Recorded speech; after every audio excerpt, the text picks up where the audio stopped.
la construcción de la sociedad y a los debates sobre el género, el multiculturalismo, desde la discusión teórica y su dimensión histórica, con el objeto de lograr herramientas para una mejor comprensión de las relaciones humanas y de la sociedad respectivamente. En esta oportunidad agradecemos la participación de nuestras expositoras y moderador, quienes abordarán el tema desde distintas perspectivas, considerando sus experiencias políticas, profesionales y académicas. Hoy nos acompaña Hilary Giner, doctora en Historia por la Universidad de Chile y académica del Instituto de Investigación en Ciencias Sociales y profesora de la Universidad Diego Portales, que se ha dedicado a la investigación en temas de género, feminismo, resistencia y memoria colectiva. También participa Valesca Castillo, actual directora del Servicio Nacional de la Mujer de la región de Valparaíso. Gabriel Boric, diputado de la República de Chile, también expositor en este foro, no nos acompaña en esta jornada y nos ha enviado su excusa por emergencias parlamentarias. Por último, como moderador de la mesa, nos acompaña Eduardo Araya, doctor en Ciencias Políticas de la Universidad Johan Gutenberg y profesor de nuestra universidad. Antes de comenzar con las exposiciones, vamos a recibir al doctor Nelson Pasquelara, vicerrector académico, quien va a dirigir sus temas.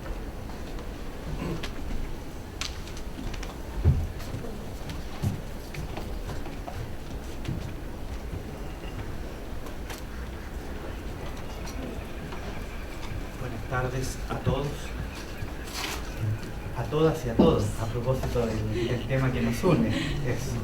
Bien, primero felicitar la asistencia de ustedes, los estudiantes de este curso o de estos cursos.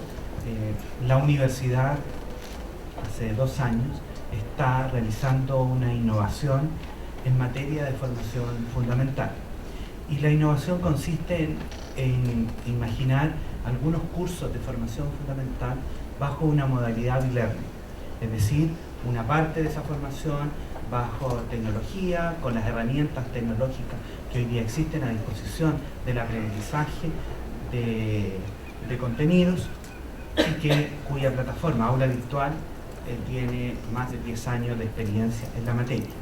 Y al mismo tiempo, al interior de estos programas de formación fundamental, poder entonces invitar a personas destacadas de la realidad nacional sobre los distintos temas que se están abordando, para poder discutir y debatir en profundidad algunos tópicos al respecto.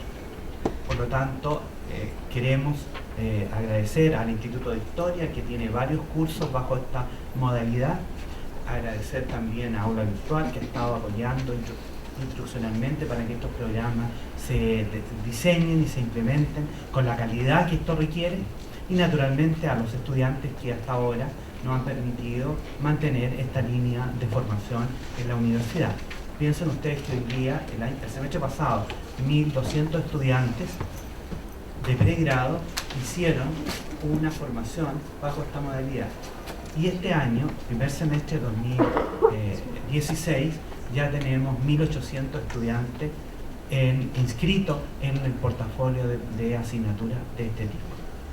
Al mismo tiempo, felicitar al Instituto de Historia, como ya señalé, por haber imaginado 2 cursos con 2 temáticas que nos parece que son muy propias de los debates y las discusiones del siglo XXI en que ya estamos. El tema de la multiculturalidad, el tema del género, y por otra parte el tema de la ciudadanía. Está claro que ambos temas son ámbitos que un estudiante universitario debe irse apropiando y debe irlo conociendo, y al mismo tiempo tener una formación para poder luego desempeñarse en su campo laboral y comportarse como un ciudadano de una república, como es en el caso de Chile. Por lo tanto, me felicito aquí al Instituto de Historia, representado por su secretario académico, por haber apoyado esta iniciativa y por haber gestionado los 2 cursos que están hoy día presentándose al respecto. Nos parece como rectoría muy importante que se analicen ambas temáticas, tanto el tema del género, la multiculturalidad, como el de ciudadanía, a la luz de los procesos históricos. Son 2 temas naturalmente debatibles, con opiniones diferentes, con visiones encontradas muchas veces, pero la visión histórica es clave para entender cómo estas temáticas han sido desarrolladas y se han ido implementando en el país, en Chile, a través de un tiempo y de un proceso de larga duración. Está claro que de los dos temas, uno que nos parece muy contingente, que es de ciudadanía, hace que como universidad tengamos que ir apoyando. Piensen solo una cosa para cerrar mis palabras. El Ministerio de Educación ya está discutiendo hoy día la posibilidad de incorporar una asignatura en formación ciudadana distinta a la antigua que ya existía, precisamente por la necesidad de que los jóvenes del siglo XXI tengan una formación en esta materia, porque, guste o no, estos jóvenes cuando terminan la enseñanza media son ciudadanos y ejercen o no esos derechos de ciudadanía que es contemplado en la Constitución y en los demás cuerpos legislativos al respecto. Nosotros creemos como universidad que los estudiantes nuestros tenemos que fortalecer ese conocimiento y ese compromiso con la democracia y con el valor de ciudadanía. Y por lo tanto, el curso es muy apropiado. Creemos al mismo tiempo que hay que trabajar con los jóvenes para que valoren el sentido de la representación y el sentido de la democracia. No es un detalle este punto, porque no es lo mismo una democracia fortalecida con instituciones representativas que de otra manera. Todos los proyectos, a lo mejor lo pueden abordar nuestros panelistas, proyectos históricos que se han construido sobre la no representación o la democracia, finalmente terminan mientras dure el caudillo o mientras dura el régimen político que lo sostiene. En circunstancias que un sistema democrático tiende a ser más impersonal y la representación de los actores políticos expresada en las urnas bajo el sistema democrático, entonces le da validez a la política y al desarrollo histórico. Y por último, creemos que como institución tenemos que trabajar con nuestros jóvenes en que aprendan a valorar no solo la democracia, sino a cuidar las instituciones. Es muy fácil destruir las instituciones, es muy difícil construir instituciones sólidas y permanentes en el tiempo, que tengan esa característica de representatividad. Por lo tanto, felicitar al Instituto de Historia por esta tarea de formación y que cuadra muy bien con el sentido de la formación fundamental en nuestra universidad. Muchas gracias.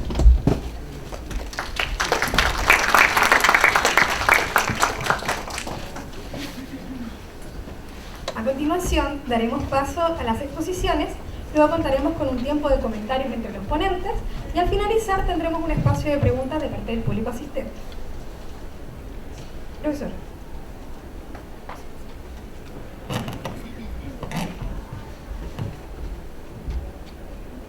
Bien, buenas tardes.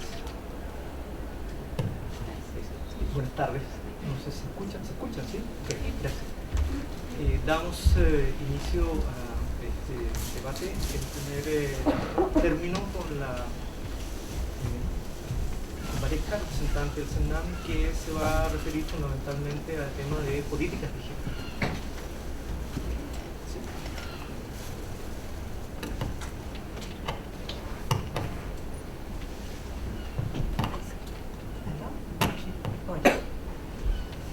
Como uno no tiene retorno, piensa que... Bueno, saludarlos y saludarla a las autoridades de la universidad, a los profesores y profesoras que están también liderando estos cursos, claro. Y también, bueno, a mi compañera panelista, también nos va a moderar. Bueno, saludarlos y decirles que para nosotros como Servicio Nacional de la Mujer estamos trabajando o implementando la política del gobierno de la presidenta Bachelet. Y esta política del gobierno de la presidenta Bachelet se basa también no en la nada, sino que se basa en instrumentos internacionales que nos obligan como Estado a poder funcionar desde esa lógica. ¿Y cuáles son estos instrumentos internacionales? Voy a mencionar solamente la Convención sobre la eliminación de todas las formas de violencia y discriminación CEDAW en el año 1979, donde en nuestro país firmó también en esta convención en el año 89, la Convención Mundial de los Derechos Humanos y de las Naciones Unidas en el año 93, en donde se habla de los derechos humanos de las mujeres y las niñas son parte inalienable, integrante e indivisible de los derechos humanos universales. La Conferencia Internacional sobre la Población y Desarrollo del año 94, que habla de la discriminación contra las mujeres y que se violan los principios de igualdad y de derechos y del respeto a la dignidad humana, que dificulta la participación de las mujeres en todos los ámbitos. La Conferencia Mundial sobre la Mujer de Beijing del año 95, donde se recoge los derechos reproductivos y sexuales como derechos humanos y la violencia contra las mujeres como una violación de los derechos humanos. La cumbre no se escucha. ¿Aló? Ay, se escucha. Se dan cuenta, se me había retomado. Bueno, les saludo a todos. Bueno, estaba nombrando varios instrumentos internacionales desde la CEDAW, pasando también por la Conferencia Mundial sobre la Mujer en Beijing del año 95, en donde se recogen los derechos reproductivos y sexuales como derechos humanos y la violencia contra las mujeres como una violación de los derechos humanos. La Cumbre del Milenio del año 2000, donde también se establecen objetivos en equidad de género con relación a la educación, la salud materna, sobre la igualdad de género y la autonomía de las mujeres. Y esta Cumbre del Desarrollo Sostenible del año 2015, que también se establece un objetivo de lograr la igualdad entre los géneros y empoderar a todas las mujeres y las niñas. Todos estos instrumentos internacionales nuestro Estado de Chile los ha suscrito, ¿ya?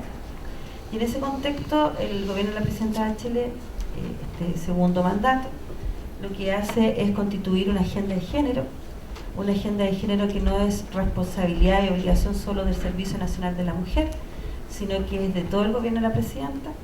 ¿Y eso en qué consiste precisamente? En que cada ministerio cuenta con un departamento, una oficina, una unidad de transversalización de la equidad de género, y eso ha permitido que cada uno de los ministerios se tenga que comprometer con instrumentos y también con indicadores de transformación, con proyectos, con programas que transversalice esta mirada de equidad de género. ¿Y en qué ámbito? En el ámbito de las violencias contra las mujeres.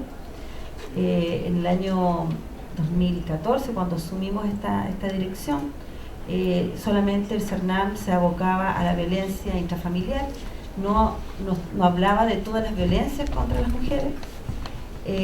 También tenemos dentro de la agenda de género la participación política y social de parte de las mujeres, el cuidado de la familia y los niñas en corresponsabilidad, los derechos sexuales y reproductivos, la desigualdad en el trabajo, el cambio cultural y educacional y la calidad de vida y el autocuidado. Estos son los elementos que esta agenda de género del gobierno de la presidenta Bachelet son transversalizados en todos los ministerios. ¿Y cuál es el sentido de esto? Poder trabajar lo que son los derechos, la igualdad y la autonomía de las mujeres.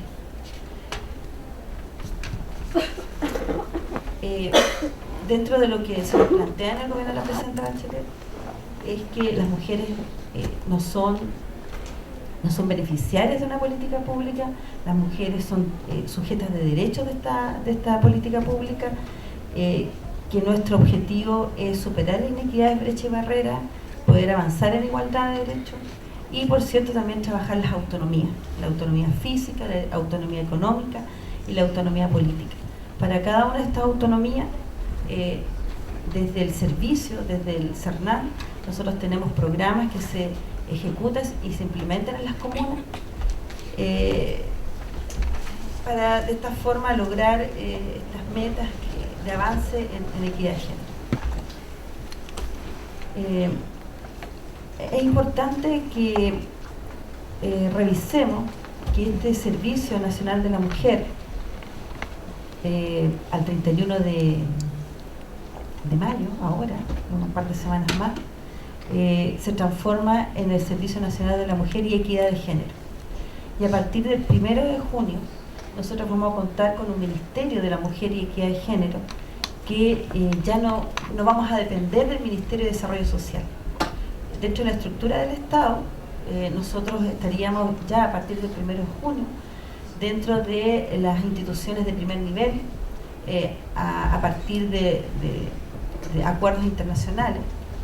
Nosotros como país estaríamos cumpliendo respecto a estas convenciones que nosotros firmamos y ya tener un Ministerio de la Mujer y Equidad de Género que está trabajando, no dependiendo de otro ministerio, sino que ya como ministerio propiamente tal.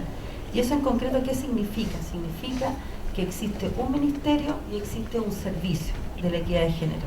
Y en cada región vamos a contar con una seremía y vamos a contar con el servicio que ejecuta la política pública y con la seremía, que es la que hace el trabajo más bien político y de promoción de esta política pública. Hoy por hoy, la misión del CERNAM es promover en la sociedad la igualdad, la autonomía, la equidad, la no discriminación, una vida libre de violencia para las mujeres en toda su diversidad, además de la implementación de políticas, planes y programas que transversalicen la equidad de género en el Estado, lo que les acabo de explicar. Y para poder cumplir, y ahora ya como CERNAM, no como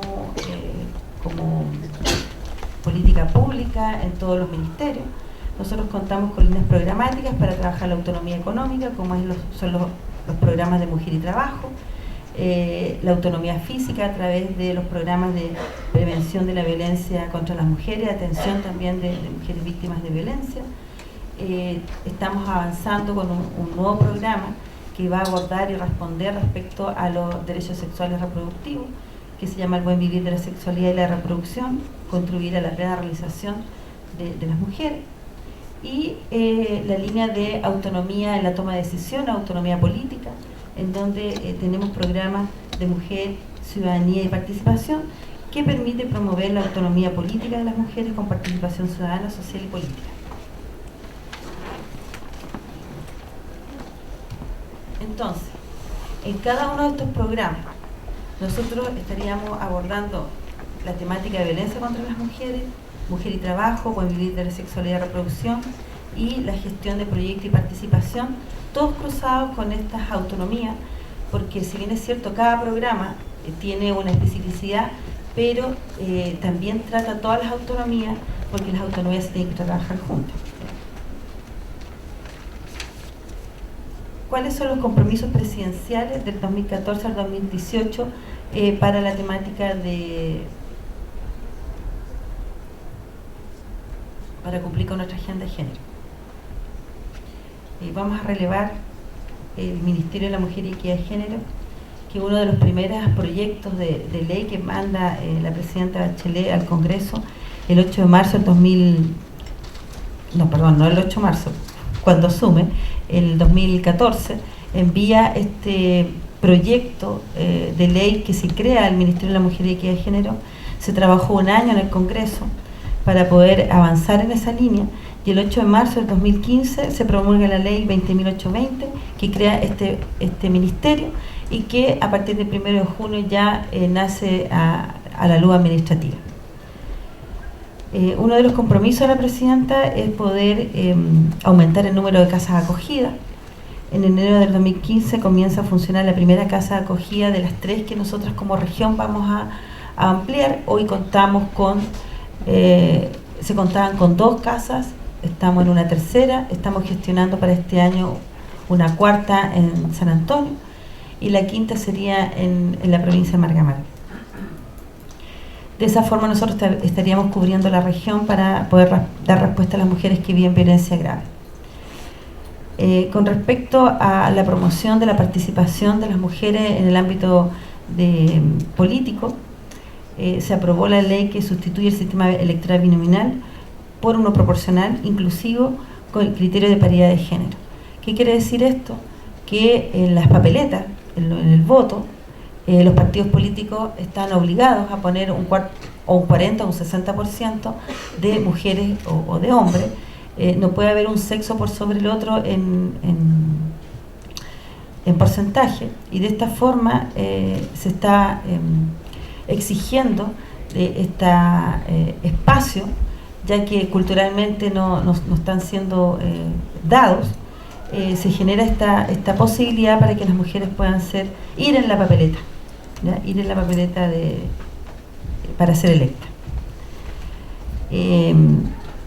Para lograr aquello, también se planteó que aquellas mujeres que ganen y lleguen al Parlamento a través de esta nueva forma de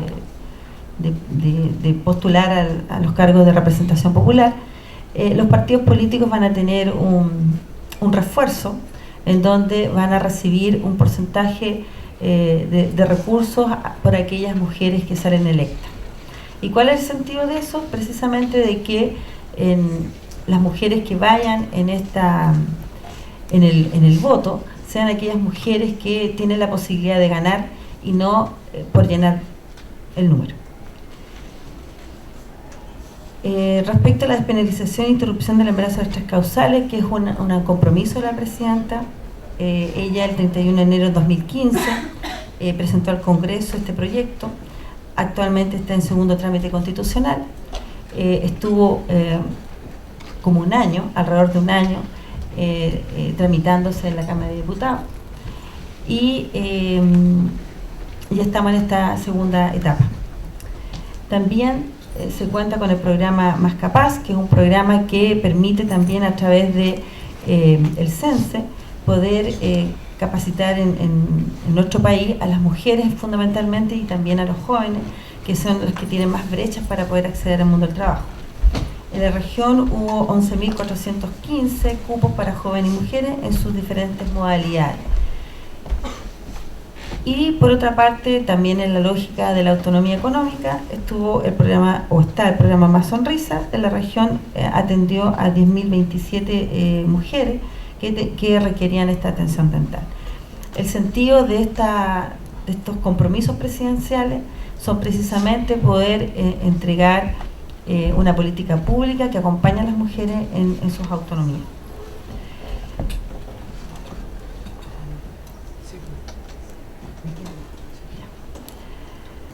Bueno, respecto a esta política pública del gobierno de la presidenta Bachelet, donde se trabajan las autonomías, donde se hace seguimiento a los otros ministerios, en este caso aquí en la región a la Seremía, a los distintos servicios públicos, para que cumplan con esta exigencia, es importante que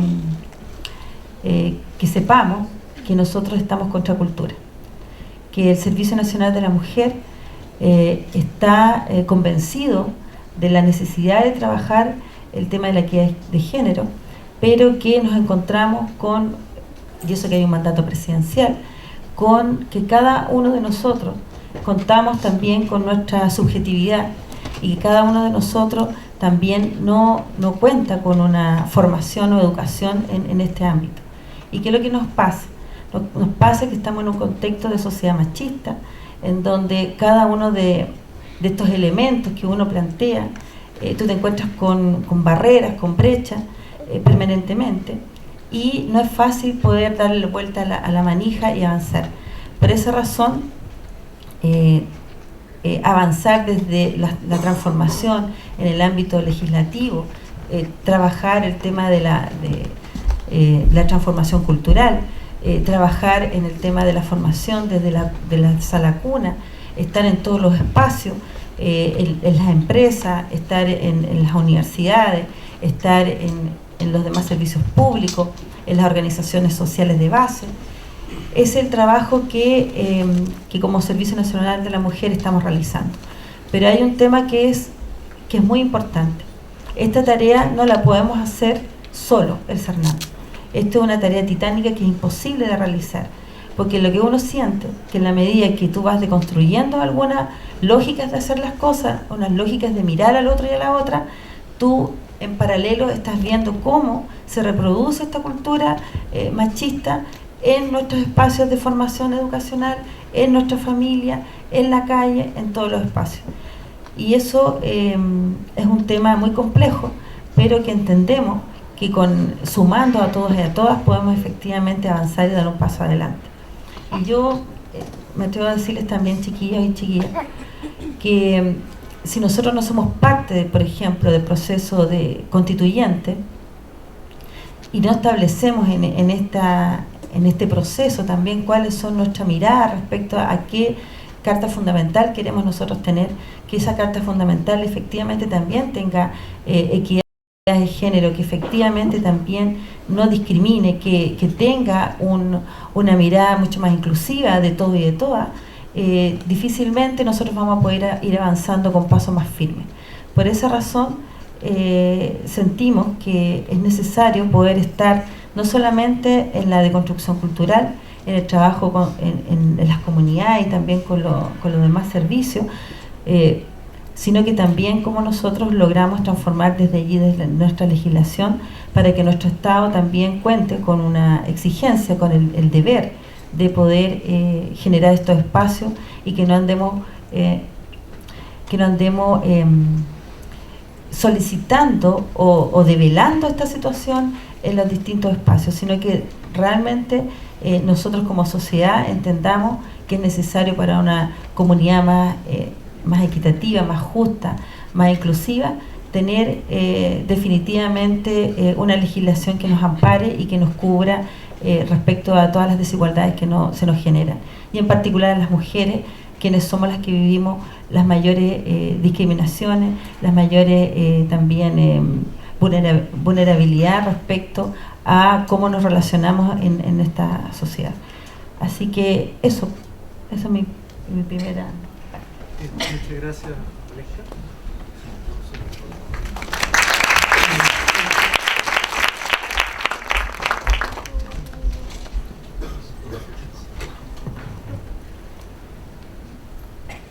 Bien. A continuación, la profesora Hilary, historiadora de formación también, se referirá a temas de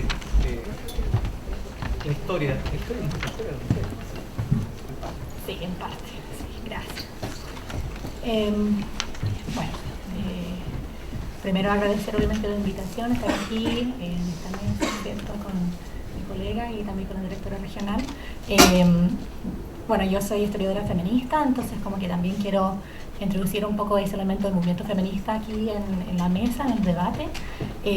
Creo que un elemento bien importante para pensar política pública y género es justamente pensar que sin el movimiento feminista probablemente no tendríamos, ¿no?, este tipo de políticas públicas, porque no consideramos que fuesen necesarias, ¿no? Y durante mucho tiempo, de hecho, dentro de Chile en general, cuando pensábamos en las mujeres, solamente pensábamos en las mujeres como madres, ¿no?, como parte de la familia.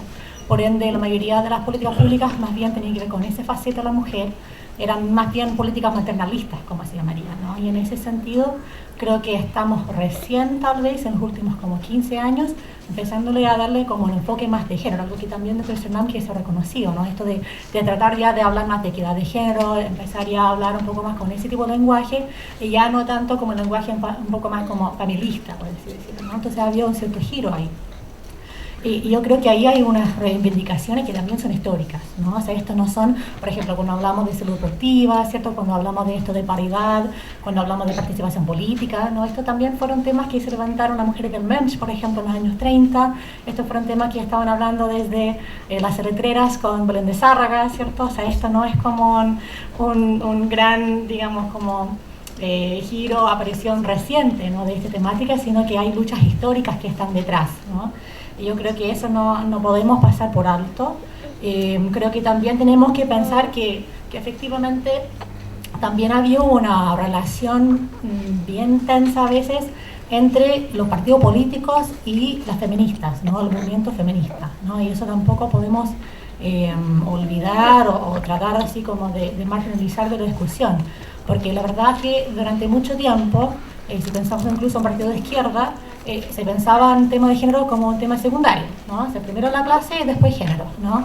Y en ese sentido, durante mucho tiempo, no se tomaba tan, entre comillas, en serio, ¿no?, el tema de género, incluso entre partidos más progresistas, donde efectivamente también se tendía a pensar en el tema de género como un tema como más divisivo, como de alguna manera vamos a dividir y no vamos a poder avanzar, ¿cierto?, las metas más importantes.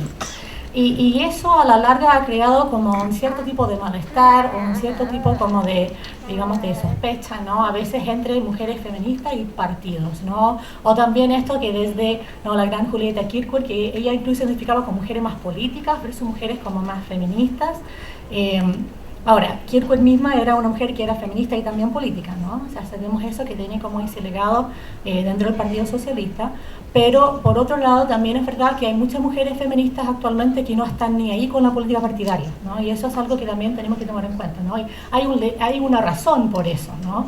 Y también tiene que ver con esto, ¿no?, de este malestar, como decía antes, respecto a política más maternalista, esta idea de también siempre ver el tema de la mujer como un tema secundario, y también porque hay prácticas bien machistas y misóginas dentro de los mismos partidos políticos.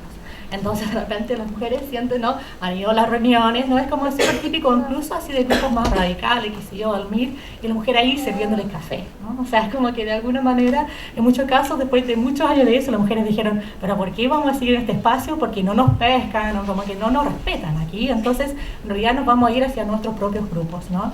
Y eso en realidad es como cuando pensamos en estas diferencias hasta dentro del feminismo, entre tal vez feministas también que son un poco más lo que se llama institucionalizadas, pero son mujeres que se identifican más con corrientes que son más como autónomas o radicales, ¿no? Y eso en Chile en realidad marcó bien fuerte el feminismo en los años 90, por ejemplo, acá en Chile, ¿no? Ustedes que manejan un poco de historia saben que hubo, ¿no?, el encuentro en Cartagena, que fue súper complicado, ¿cierto?, como una serie de conflictos. Ahora, hoy en día, todavía siguen habiendo ese tipo de diferencias, pero también hay distintos tipos de feminismo. O sea, el feminismo de hoy en día tiene muchas corrientes, donde podríamos pensar desde un feminismo así como de un corte tal vez un poco más intercultural, o un feminismo que tiene mucho más que ver, digamos, con mujeres afrodescendientes, mujeres indígenas. Podemos pensar en un feminismo que es un poco más queer, un feminismo que tiene más que ver con las lesbianas, ¿cierto?, que también como se marcan fuerte dentro de ese debate, feminismos que tienen más que ver tal vez con temas que también son más de corte como clasista, de izquierda, ¿no? Ahí hay varios grupos. Entonces la verdad es que hoy en día tenemos como una amplia diversidad de ofertas feministas, ¿cierto? Y la verdad es que también en particular respecto a los y las jóvenes, ¿no? Porque las y les jóvenes, porque además también dentro de esto de OTD, la gente trans, también hay distintos lenguajes que estamos ocupando hoy en día, ¿no? Entonces ahí también de repente hay como, yo creo que en particular desde el movimiento estudiantil del 2011 en adelante, ¿cierto?, también hay nuevas corrientes como del feminismo o de personas jóvenes que están como acercándose al feminismo, y de alguna manera eso también nos lleva hacia un poco los debates actuales que tenemos respecto a políticas públicas, donde yo creo que ahí en particular, tal vez donde vemos un poco estos roces, ¿cierto?, también tal vez tiene que ver con el tema aborto, ¿no? Yo creo que eso es un tema como bien complejo, porque por un lado tenemos esto de una ley de aborto terapéutico que es súper complicado también, porque hay mucha oposición a esa ley, ¿no? Como que no se puede negar que esa oposición además es muy bien organizada, ¿cierto? Tiene muchas platas, ¿cierto? Como, ¿no?, cierto, un vocero, y además tienen bien posicionado como su lugar dentro de los medios de comunicación, que también sabemos que en general tienden a no orientarse más hacia cierto lado que otro, por así decirlo. Y por otro lado también dentro de esto del feminismo, dentro de las mujeres, también hay diversidad de opiniones respecto al aborto terapéutico, porque en realidad, por ejemplo, yo como feminista me enmarco dentro de esas feministas que son más por el aborto libre, seguro y gratuito. O sea, eso es el acceso al aborto libre y no es un acceso más limitado al aborto, ¿no? Ahora, no obstante, sabiendo la situación en que estamos, por ejemplo, yo firmé la Carta de Humanas, o sea, yo creo que también hay que tratar de apoyar una cierta apertura, considerando que Chile es uno de los últimos países, ¿no?, en este hemisferio en no tener ningún acceso al aborto, ¿no? Entonces también de repente, claro, es decir, pucha, por ahora por lo menos podríamos tener como una pequeña apertura, pero en pos de llegar, ¿cierto?, a lo que son nuestros deseos reales, que es el aborto libre, considerando además que hay toda esa oposición, ¿no?, así como en contra. Pero yo creo que es bien importante para hablar un poco más de feminismo y esto de cómo se posiciona frente al Estado, a las políticas públicas, yo me amarco más desde esto de la idea de que tienen que haber movimientos sociales fuertes y tiene que haber presión desde fuera. O sea, yo creo que tiene que haber siempre esa como dinámica desde dentro, desde fuera, ¿no? Y en ese sentido yo creo que rescato mucho el trabajo de mujeres como Valesca y otras que están ahí desde dentro tratando de hacer los cambios, pero también nosotras desde fuera también tenemos que presionar y a veces reconociendo también que nosotras como feministas, académicos o feministas que podemos estar más en la calle, también de repente tenemos más libertad en el sentido de que no tenemos que representar, digamos, a ninguna institución o no tenemos que no así como necesariamente cuadrarnos con ningún partido particular. Entonces yo creo que ahí tiene que ver como voces más fuertes también para empujar un poco más hacia, por ejemplo, en el caso del aborto, como hacia esas posiciones que son todavía medio difíciles dado el contexto donde estamos, ¿no? Entonces yo creo que en ese sentido para mí el elemento del movimiento social es bien clave, ¿no?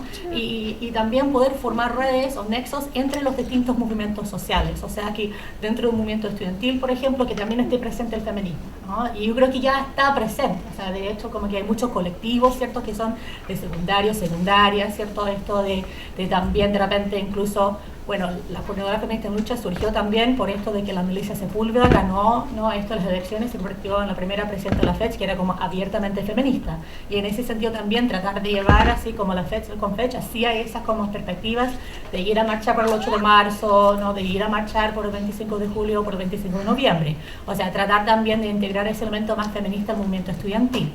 Y en general yo creo que ahí ya también, de nuevo, han habido muchos trabajos históricos ahí detrás, o sea, eso tampoco es algo nuevo, porque las mujeres han estado presentes, ¿no?, feministas en el movimiento obrero, ¿cierto?, han estado presentes en el movimiento estudiantil, pero yo creo que hoy en día en particular hay que darle como mucho más fuerza a eso y tratar realmente de intencionar también ese espacio, ¿no? O sea, de repente me da la impresión que hay mucho interés en el feminismo, pero tal vez como que no se conoce tanto lo que es o qué sé yo, ¿no? Entonces, en ese sentido, tratar también desde los mismos espacios como estudiantiles, como universidad o el colegio, también tener actividades que pueden ser incluso como extracurriculares, ¿no? O sea, como en otros horarios, pero tratar, ¿no?, de fomentar eso, de estudiar, pensar feminismo.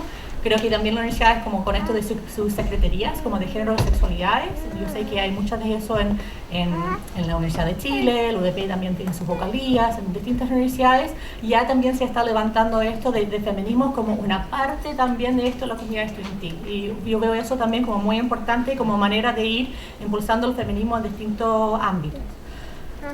Ahora, si quisiera hablar un poco más, 5 minutos ya. Si quisiera hablar un poco más de lo específicamente como de lo que yo estudio, o sea, como académica, me dedico más bien como a estudiar políticas públicas que tienen que ver con violencia de género. Y como me queda poco tiempo y en realidad ya la directora regional ya habló un poco más desde lo institucional, lo que se ha hecho, me gustaría tal vez como introducir algunas como posiciones más críticas, aunque con mucho respeto, pero igual desde un poco la perspectiva feminista, ¿no? Porque yo creo que uno de los temas que más yo creo que tenemos que seguir trabajando respecto a CERNAM o respecto a las políticas públicas son ciertos como suposiciones que son muy comunes a las políticas públicas. ¿De cuáles estoy hablando? Por ejemplo, la suposición de la familia heteronormativa como enfoque de la mayoría de las políticas, ¿no? O sea, en realidad, en general, cuando estamos hablando, ¿no?, de la mujer, es pensarla como, sí, la mujer como madre, como esposa, como heterosexual, ¿cierto? Y a veces como que no se piensa mucho ya, pero ¿qué pasa si esa mujer es lesbiana? ¿Qué pasa si ella está viviendo violencia en su pareja, pero con una lesbiana? ¿A dónde va? ¿Cierto? ¿Qué tipo de servicio puede acceder? ¿Qué pasa si una mujer trans puede o no puede entrar al CERNAM, ¿no? Ese tipo de temática. Yo creo que otra cosa tiene que ver también con el tema de los pueblos originarios y el tema de las afrodescendientes. Yo creo que ahí también es súper complejo. Como parte de mi investigación, igual hice entrevistas en distintas regiones de Chile, desde el norte hasta el sur, y ahí también de repente es como, hay varios temas, pero solo para elegir uno, ¿no? O sea, pensar en esto, la mujer mapuche en la Araucanía, que es una zona súper militarizada, ella va a acudir o no va a acudir a un centro o una casa de CERNAM, porque de repente no va a ver el Estado, ¿cierto? Como ayuda o qué sé yo, sino que ve el Estado con mucha preocupación, y también de repente servicios que no son interculturales. No sé qué pasa, que no habla tan bien castellano, o qué pasa donde siente que culturalmente ese servicio no es tanto como para ella, ¿no? Y finalmente yo creo que también hay otros críticas que también son un poco más como respecto a la institucionalidad o cómo se piensa esto de trabajar la violencia, que podría nombrar varios, pero como que para ir terminando con poco tiempo que tengo, yo creo que hay varias preguntas que tenemos que tratar de abarcar, ¿no? Uno es esto de que si la judicialización de los casos en realidad está llevándonos hacia las soluciones que estamos imaginando para las mujeres, y incluyo también un poco la casa acogida. O sea, si una mujer sale de la casa acogida, ahora, ¿cuáles son sus perspectivas o realmente está como ya entendiendo, ¿cierto?, que quiero vivir sin violencia? ¿Cómo podemos estudiar eso mejor? También pienso en los centros de los hombres. En realidad yo creo que a veces planteamos muchas políticas públicas, pero después no estudiamos también cómo se han implementado. O sea, en realidad estos están teniendo un efecto positivo o no, todavía está un poco en el aire. Y yo creo que también un poco respecto a los femicidios, también hemos tratado de mejorar mucho a través de políticas públicas, pero seguimos con tasas que son, ¿no?, algo más o menos similares. Entonces, ¿qué es lo que está fallando? Y tal vez no es CERNAM, sino que es el sistema judicial, o tal vez tiene que ver con el acercamiento así como a carabineros, pero yo creo que de alguna manera tenemos que ir indagando un poco más respecto a esto, que hemos implementado muchas políticas públicas y han habido avances súper importantes, pero seguimos con esto de mujeres que están muriendo, ¿cierto? Seguimos con esto de mujeres que no sienten que esos servicios tienen tanto que ver con ella. Entonces yo creo que tenemos que ir renovando, y en particular, y quiero, ahí lo voy a dejar, creo que tenemos que empezar a escuchar mucho más a las mujeres. Yo creo que tenemos que empezar a escuchar mucho más a las mujeres que son las mujeres víctimas, pero también las mismas mujeres que trabajan en CERNAM, pero que están en eso del día a día, que trabajan en los centros y trabajan en las casas, porque de repente CERNAM también es muy centralizado. Entonces, como que esto también, donde todo es como desde Santiago, después se implementa en las distintas regiones, pero de repente las mismas mujeres que están ahí en el día a día, que tienen un burnout tremendo, porque siempre están atendiendo con sueldos no tan buenos, con mucho estrés, ¿cierto?, poco autocuidado, y al final, ¿qué pasa con su experiencia? ¿La estamos escuchando o no? Entonces ahí lo voy a dejar un poco, pero tratar de también escuchar un poco desde abajo cómo se están implementando estas políticas públicas, y también cómo podemos tratar de implementar esa política pública con más feminismo. En Chile creo que eso es el principal desafío para mí. Gracias.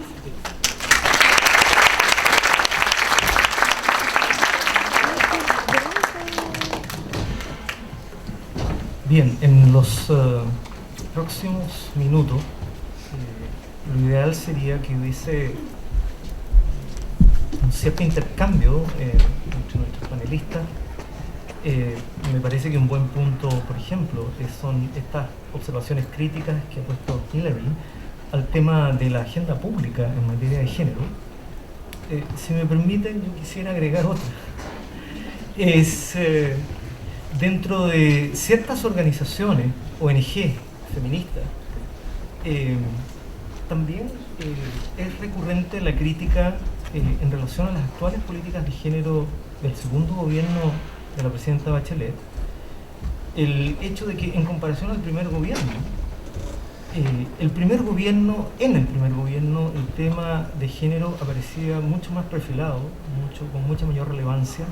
Por ejemplo, esta expresión de deseo que fue parcial, funcionó en algún momento, en otro no, sobre igualdad, sobre paridad en cargos ministeriales. Por ejemplo, quien ha manifestado muchas opiniones a ese respecto, una buena amiga mía, cientista política, María de los Ángeles Fernández, columnista habitual de La Tercera, que, digamos, nadie podría dudar de su sensibilidad de género y tampoco de su alineamiento con las políticas del gobierno, pero ha sido, creo yo, en ese punto particularmente crítico. Bueno, primero decirles que cuando tú estás en el Estado y estás en una institución, ¿cierto?, tú tienes que responder respecto a tu marco normativo, ¿ya? Y lo que la presidenta Bachelet en su segundo mandato, lo que a ella ha promovido y lo que ha establecido precisamente es cambiar ese marco normativo. ¿Y en qué sentido? Efectivamente, Hillary, nosotros tenemos que avanzar donde lo que tú planteas. Cómo nosotros podemos responder también a otros requerimientos que las mujeres hoy tienen, las personas trans, qué sé yo, pero nuestro marco normativo no nos permite. Por esa razón, hoy, como Ministerio de la Mujer y Equidad de Género, nos permite legalmente avanzar en ese camino. el que haya sido tan difícil sacar el Ministerio de la Mujer y Equidad de Género del Congreso fue precisamente por eso, porque quienes estaban en desacuerdo que existiera un Ministerio de la Mujer y Equidad de Género, aunque ustedes no lo crean, fue una lucha súper fuerte que nuestra ministra Claudia Pascual con los equipos jurídicos tuvieron que dar en el Congreso. ¿Por qué razón?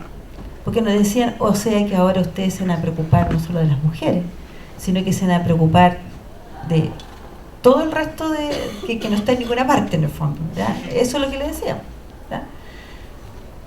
Y fue difícil poder acceder, pero hoy ya lo tenemos una normativa, hoy podemos hacer estudios.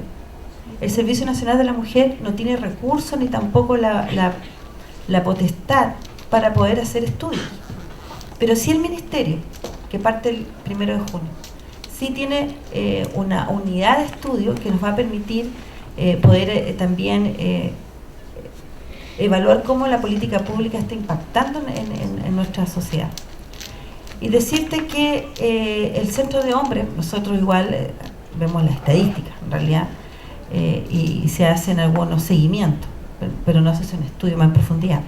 Pero dentro de lo que nos reportan a nuestros antecedentes es que aquí el varón que es derivado a nuestro varón agresor, que es derivado a nuestro centro por los tribunales, y él va voluntariamente y se hace el tratamiento individual y colectivo, el 90% tiene éxito respecto de la violencia física y el 60% respecto a la violencia psicológica, o sea, esa es más dura.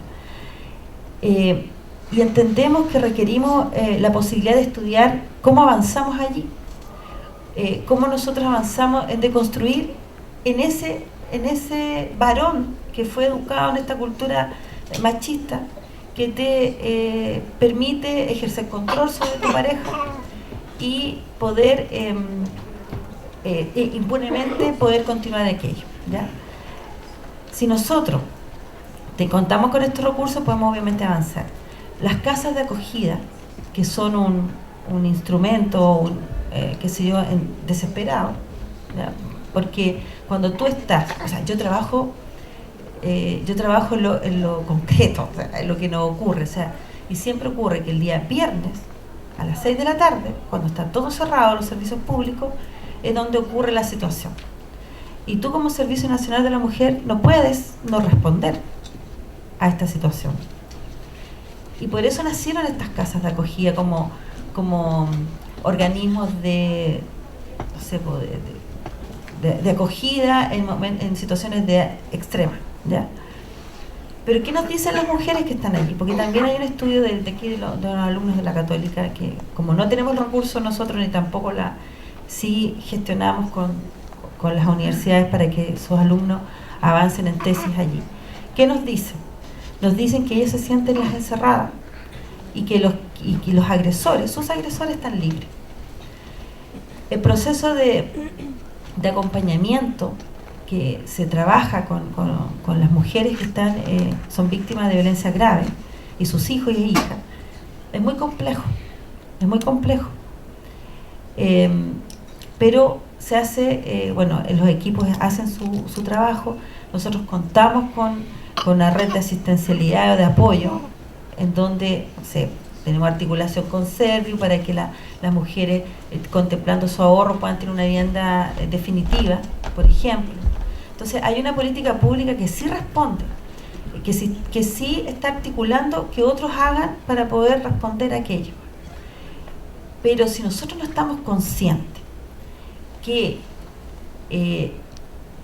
nuestra sociedad es la que reproduce este machismo, nosotros como Cernam, como Estado o quien esté administrando el gobierno, vamos a hacer solo parche, vamos a estar interviniendo para poder dar una respuesta concreta en situaciones súper puntuales, ¿ya? El esfuerzo que ha hecho la presidenta Bachelet y no lo ha hecho ningún otro gobierno, ni siquiera su gobierno anterior, por eso yo creo que también tenemos una dificultad de comunicación querer cambiar la estructura, o sea, tener un ministerio de la mujer y equidad de género que contemple estos elementos que ella también detectó con los equipos, porque dentro del ministerio hay muchas feministas también, que ya han detectado toda esta, o sea, vienen a trabajar adentro para poder hacer los cambios necesarios para que nuestra sociedad sea realmente desde su estructura mucho más igualitaria, ¿ya? Ese es el objetivo. Pero estamos en una institucionalidad que requerimos también tener leyes ad hoc a nuestros nuevos tiempos. Necesitamos una constitución, y aprovecho de decirlo de nuevo, una constitución que efectivamente esté mirada con equidad de género. En Latinoamérica solo 2 constituciones tienen lenguaje de género o de equidad de género. Solo 2. El resto no existimos, ¿ya? O de inclusión o de elementos mucho más transversales en ese sentido. Entonces, si nosotros queremos avanzar con pie firme, necesitamos cambiar nuestra legislación. Y allí, ¿qué es lo que ocurre? Tú te encuentras con una muralla, tú te encuentras con prejuicios, con estereotipos, como decía Hillary, en donde se te ha respondido y se te dice, oye, de broma, porque también eso molesta, oye, ¿sabes qué? Si al final, ¿para qué quiere esta cuota de género si no hay mujeres que se interesen en ser candidatas? ¿Dónde están? ¿Dónde están? Sí, pues eso te dicen, ¿dónde están? ¿Ya? Cuando también se hizo una transformación a la ley de partidos políticos, donde también se exigió una cuota de género para la directiva de los partidos políticos, ¿ya? También fue difícil. Tampoco se quería, no es paridad, es 40-60, para ir avanzando. Entonces, efectivamente nosotros requerimos de los movimientos sociales, efectivamente requerimos de las mujeres feministas que estén acompañando estos procesos de transformación a partir de lo que el gobierno actual, el de turno, de hoy, está planteando, ¿ya? En el tema de la legislación laboral. O sea, lo que hay de equidad de género es que las mujeres, o sea, aquellos sindicatos donde no hay directiva, no hay una mujer dentro de la directiva, sea obligatorio en el momento de la negociación colectiva de que una mujer represente a las mujeres de la empresa. ¿Quién creen ustedes que se opusieron a eso y que costó sacarlo? Los sindicatos. Los sindicatos se opusieron. Tuvimos que ir a hablar con los dirigentes de los sindicatos y me decían que se lo gane, po, que la mujer se gane el puesto. Esa es la respuesta que nos dan, ¿ya? Entonces, cuando tú empiezas a explicarle las brechas, las barreras, las inequidades que tenemos desde la cuna, o sea, cuando tú empiezas a tratar de que comprenda de que no es que no te la gane, es desde el día que tú entras al colegio, no te forman para ser matemática, sino que para que seas humanista, y a los varones al revés. Recién ahora parece que logramos equiparar aquello en la última Simpson. Entonces hay una cultura que no quiere cambiar tampoco, y nosotros, los que estamos convencidos y las que estamos convencidos, tenemos que avanzar en ello, tenemos que sumarnos. Por eso nosotros formamos también a dirigentes y dirigentes sociales de base, para que también seamos aliados estratégicos en esto, ¿ya? Porque como tú bien dices, yo quisiera decir muchas cosas, pero estoy también en un marco, ¿ya? Tengo que, si a lo mejor en la noche con un trago, como le digo yo, y me saco el rol, podríamos conversar más situaciones que uno vive y ve, ¿ya? Y me gustaría que con una pura orden, pero no es así, una baja de línea, como dice mi jefa, todos y todas se pusieran y se cuadraran con esta agenda de género básica y simple que la presidenta Bachelet ha establecido. Pero no es así, hay resistencia, y que no haya paridad en su gobierno hoy, ustedes saben muy bien que la presidenta no gobierna sola, tiene que gobernar en el colectivo también, ¿no? Entonces, estamos preparando a mujeres en el tema de formación política. Va a haber un curso luego, igual se los paso a ustedes el dato. Vamos a convocar mujeres políticas que son de partidos políticos para fortalecerles también en instrumentos, herramientas en conocimiento respecto a la historia también, porque es fundamental que todas las mujeres sepamos que lo que hoy tenemos, y se los digo a las chiquillas, lo que hoy hemos avanzado no ha sido porque se nos ha dado, ha sido porque definitivamente movimientos de mujeres han dado la pelea y la lucha y las han sufrido, ¿no? La primera mujer que entró a la universidad de nuestro país, no creo que la hayan tratado de señorita, pase usted, después de usted, no creo, ¿no? O las mujeres que pelearon por el derecho a voto, o sea, tampoco fue, o si hablamos las mujeres que pelearon por sus derechos laborales, o sea, todos sabemos que terminaron calcinadas en una fábrica. Entonces, el que estamos hoy aquí no ha sido gratis, ¿no? No es dado. Cada una de las conquistas se avanza. El tema que tú planteabas de el aborto terapéutico, ¿ya? Ha sido súper controversial, tremendo. Y nosotros hemos retrocedido, porque en el año 89 sí teníamos aborto terapéutico. Y hoy, luego de mucho debate, cuesta instalar incluso aquello que teníamos en el año 89. Cuesta. Entonces te cuestionan. Y nos faltó aquel caballero que dijo, ¿y desde cuándo las mujeres tienen derecho a su cuerpo, o sea, a administrar su cuerpo? Entonces yo creo que él ni siquiera se ha dado cuenta de lo que dijo. Aquí me soplan, sí, es verdad. Es verdad. Y saben que lo más doloroso es eso. Es más, porque ¿sabes qué? No, yo no entiendo por qué ocurre aquello, ¿eh? Pero son mucho más militantes de ese pensamiento que incluso un varón. Y te juzgan más. Y el estereotipo es más fuerte, ¿ya? Entonces, ojo, alguien me decía también, claro, no es porque tú votes por una mujer, basta, no. Tú tienes que ser, que piense esa mujer, cuál es su mirada también. Porque tenemos varones, yo lamentablemente hoy día no pudo venir, por ejemplo, uno de nuestros aliados estratégicos en el Congreso es Gabriel Boric. Cuando se mandó su discurso y votó a favor de la interrupción del embarazo de los 3 causales, a muchas se nos cayó también, sí, porque sentir que un joven reivindique tus derechos, un varón, entonces sí, wow, entonces ya estamos dando vuelta la manija, no estamos solas en esta cosa, o sea, entendemos que como sociedad necesitamos avanzar en equidad de género y que hombres y mujeres, no, ellos, ellas y ellos y los todes, sí, ¿ya? Somos iguales en derecho y en deber, ¿cierto? Somos iguales y la ley nos tiene que tratar igual. Cuando decimos esa frase, pero vamos a la letra chica, nos damos cuenta que no es así. O sea, estamos hablando de la salud, nos cobran más. O sea, empecemos a puro revisar, eso ocurre. Pero lo más complejo de todo esto, ¿sabes cuál es?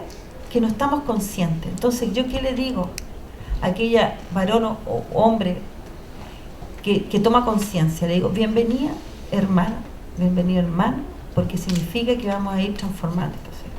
Porque si no lo hacemos así, nos pisamos la cola. Yo misma me piso la cola, yo, que se supone que debería estar más concientizada, digo yo, no, también me la piso. Porque estamos formados en esta cultura que nos determina, ¿ya? Por eso nosotros, ¿qué decimos en el Cernam? Oye, cuando yo pin, sóplame, o sea, dime, ojo, chuta, la cultura, ya. Porque es muy fuerte. Sobre todo yo tengo 48 años, fui formada en que las mujeres en la casa y el hombre en la calle, o sea, así fue formada, así que yo para mi familia soy una rebelde, imagínate, ¿ya? Estoy casada bajo sociedad conyugal, con el mismo hombre, no sé cuántas, entonces, y soy rebelde, pues imagínate, ¿ya? Yo no hago más.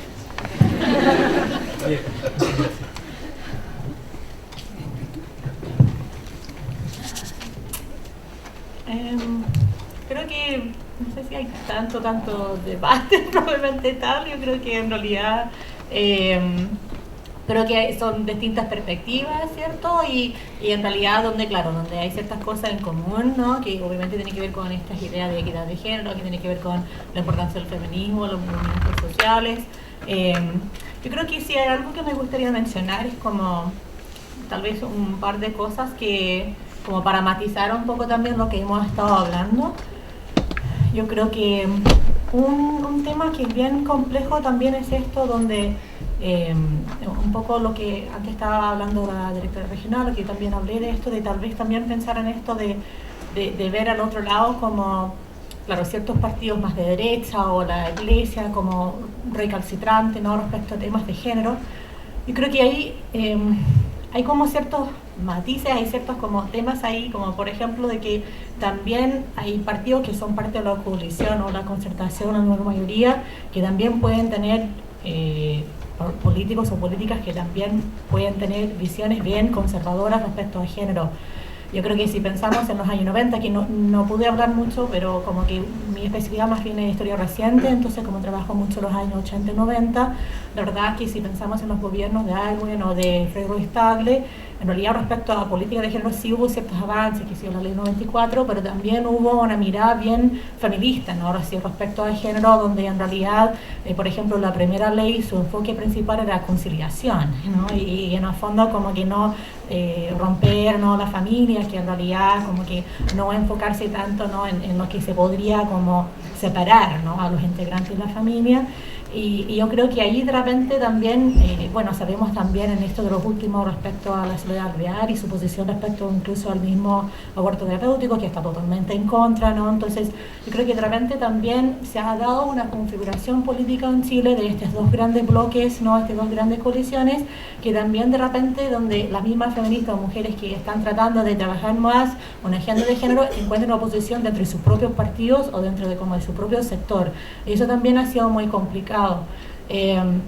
Yo creo que en ese sentido también, claro, ha sido bien importante enmarcar tal vez esa crítica también respecto a cuál es la institucionalidad que tenemos. O sea, tú hablaste de la Constitución o la posibilidad de asamblea constituyente, estoy totalmente de acuerdo, seguimos con una Constitución que fue aprobada durante un tiempo de dictadura por un plebiscito que probablemente fue fraudulento, ¿no?, según muchos análisis históricos. Entonces ahí tenemos que preguntarnos, ¿no?, ¿Qué ocurre ahí donde estamos trabajando dentro de un contexto de por sí que es muy desfavorable, ¿no? O sea, tenemos que recordar que incluso si se pasara la ley de aborto terapéutico, lo más probable es que nos llevarían a Tribunal Constitucional, porque efectivamente también dentro de la Constitución hay esto de proteger la vida, ¿cierto? Entonces, y la familia. Entonces yo creo que tenemos que contextualizar un poco también cómo llegamos a donde estamos y también un poco como cuáles han sido nuestros límites y reconocer también que esos límites sí, obviamente son como por parte de la derecha, pero también de repente están dentro de otras coaliciones y eso también tiene que ver con la configuración histórica de ciertas políticas públicas y que necesito explicar cómo llegamos a donde estamos. Y finalmente también quería hablar un poco de esto de cómo esta propuesta, ¿cierto?, de trabajar, ¿no?, estas temáticas entre todos y todas y todes, que es efectivamente esto de pensar cuáles serían algunos lugares. Yo mencionaba esto del movimiento estudiantil y de hecho me gustaría tal vez volver por sobre eso porque estamos con un público principalmente estudiantil, que es en particular esta otra violencia que se ha ido perfilando mucho en el último tiempo, que es el acoso sexual dentro de las universidades.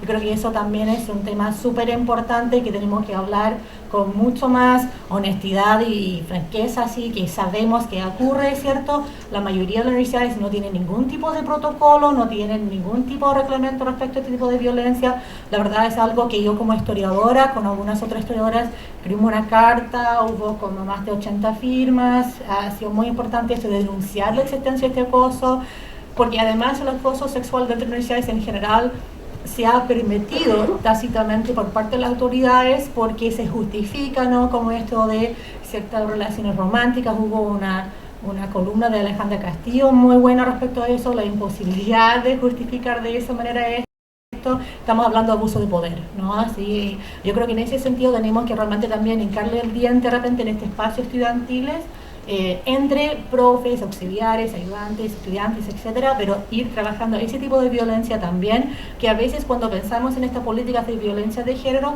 se tiende a enfocar mucho más, ¿no?, en esto como en primera instancia violencia intrafamiliar. Los de por sí ojalá se pudiera cambiar también un poco ese enfoque, violencia sexual, pero no se piensa tal vez en otras violencias como en el contexto laboral, ¿cierto? Esto del acoso sexual en el contexto estudiantil.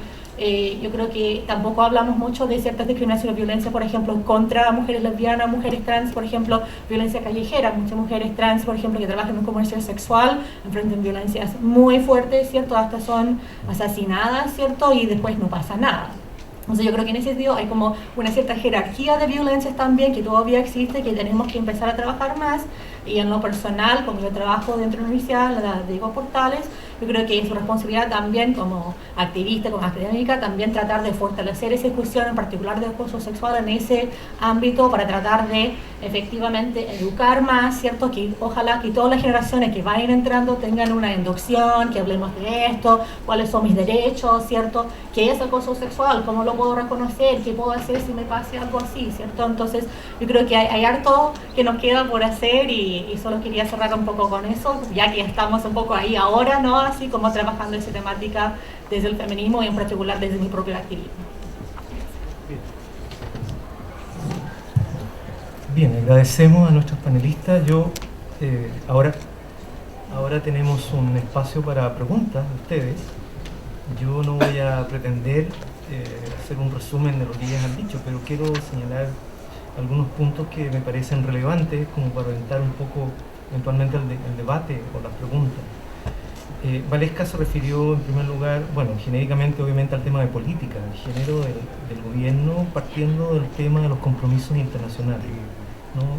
Enumeró una serie, no los voy a nombrar de nuevo, lo cual evidentemente, o sea, a mí me parece relevante porque pone el tema de género no como una cuestión, podríamos decir, de este gobierno o del próximo, una cuestión más o menos voluntaria, sino con algo que tiene que ver con una suerte de cultura global de derechos que se ha ido profundizando en el caso de los temas de género, al menos desde la conferencia de Beijing en el 95 en adelante.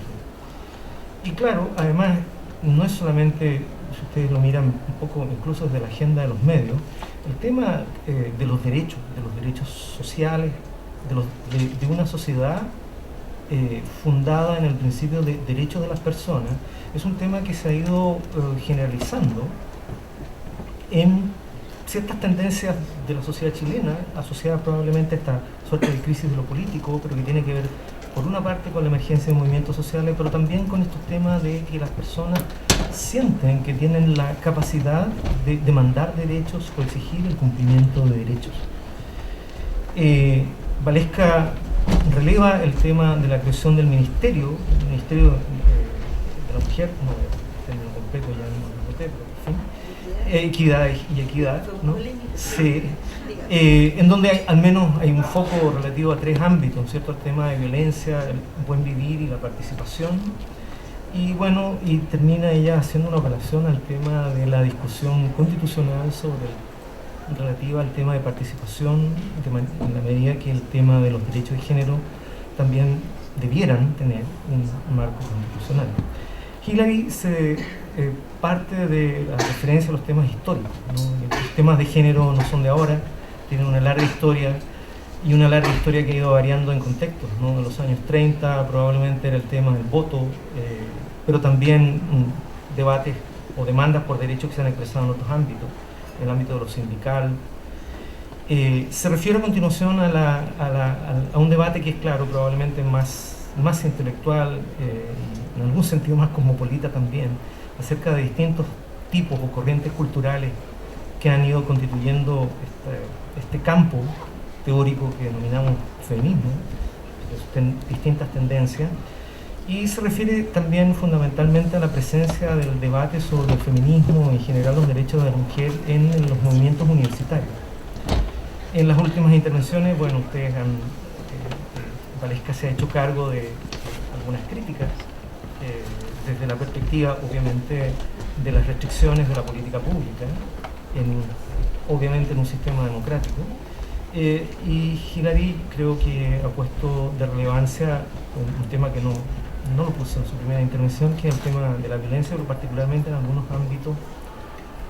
Bueno, hay un tema que se refirió Hillary intensamente, yo no lo incluí, que es el conflicto a veces entre el tipo de organizaciones las demandas políticas propias de una organización política, tales como partidos, versus los derechos de género o la posibilidad de participación de las mujeres. Finalmente, Hilary se refiere al tema de el acoso sexual en el ámbito universitario como también un problema al cual deberíamos hacernos cargo. Bien, se ofrece la palabra.